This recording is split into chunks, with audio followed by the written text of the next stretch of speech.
Hello, Jenny here with Sipping Streams Tea Company, and today I am featuring our organic decaffeinated green tea.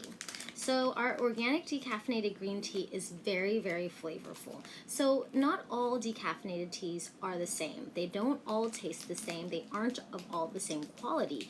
And it's true of any tea, black teas, but I don't know why most people think who say, oh, I don't drink decaf tea because it has no flavor. It's not necessarily true. It always depends on the quality of the tea.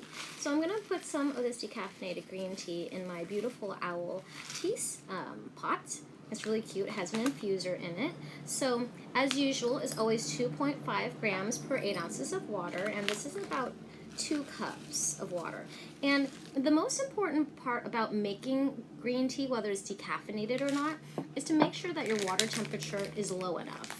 That is about 175 degrees. Otherwise, it'll get really strong and bitter, release a lot of tannins, and maybe you might get a headache or an upset stomach.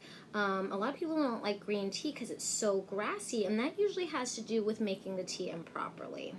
So we're just going to steep our tea for 1 to 2 minutes. It's up to preference. So if you don't really like green tea because of that greenness and that grassiness, just steep it for a little less and it won't taste as strong.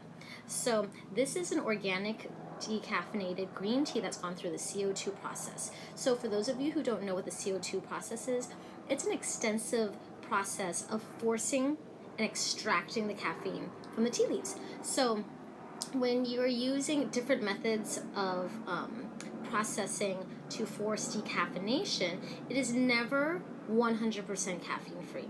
So this decaffeinated green tea has 2% or less, and that is what qualifies for decaffeination. So when you drink decaffeinated teas, remember, it is not 100% caffeine free unless it's an herbal that is caffeine free because there's no caffeine that occurs in it. So you want to steep it for about 1 to 2 minutes, and let's see. It smells absolutely amazing. It looks beautiful. Look at these whole leaves. You know, this makes 40 cups of tea, this one convenience pack.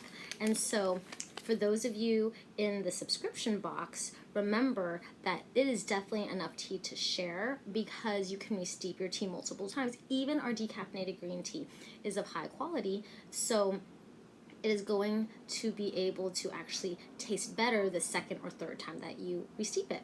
So decaffeination of the CO2 process is that they have the green tea, and they have to kind of re-steam it a little bit to get the leaves to open up, and they release CO2 in these gas chambers to force the extraction. So CO2 reacts with the tea leaves and forces the caffeine to come out of it, and then they have to re-dry it after that. And so it's a pretty extensive process. Yes, some of the flavor comes out of it, but it is still really, really good, and that always depends on the quality of our teas. So let's try some of this decaffeinated green tea. Isn't this so cute? This little Japanese owl tea set. And sometimes you just need something to unwind, or if you're caffeine sensitive, this is a great tea that you could probably drink in the afternoon and not get jitters or, shakes or anything like that if you're extremely caffeine sensitive. It tastes absolutely amazing. Lots of full body green flavor, not too grassy. Again, use a lower temperature water, and if it's too grassy for you, just steep it a little less. But thank you so much for joining me today, and I really hope you enjoy our organic decaffeinated green tea.